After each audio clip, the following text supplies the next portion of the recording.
Christine Mukayuhi pratique l'agriculture et c'est de cette activité qu'elle arrive à faire vivre sa famille. Elle habite dans le district de Burera au nord du Rwanda, l'une des régions les plus productrices de la pomme de terre au pays des 1000 collines. Ici, le gouvernement rwandais a encouragé les habitants à pratiquer une agriculture professionnelle de la pomme de terre il y a quelques années et le résultat est impressionnant.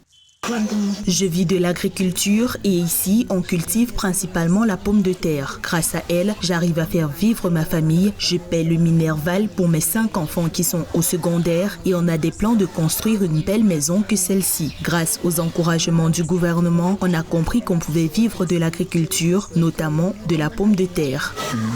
Christine et d'autres agriculteurs ont bénéficié de l'accompagnement du gouvernement et ses partenaires pour booster la production de la pomme de terre et la patate douce. En 2018, par exemple, la production de la pomme de terre était de plus de 900 000 tonnes et près d'1,2 million tonnes pour la patate douce.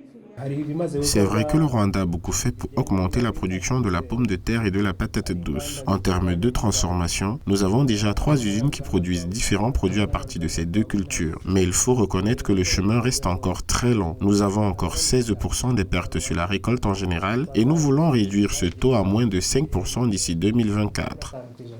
Le Rwanda est classé 6e pays producteur de la pomme de terre en Afrique et ambitionne de devenir son plus grand exportateur. La transformation de la pomme de terre et la patate douce vient en tête des secteurs encouragés pour les investisseurs. En 2018, par exemple, le gouvernement a signé un accord d'une valeur de 120 millions de dollars avec une société nigériane pour le développement de la chaîne de valeur de la pomme de terre.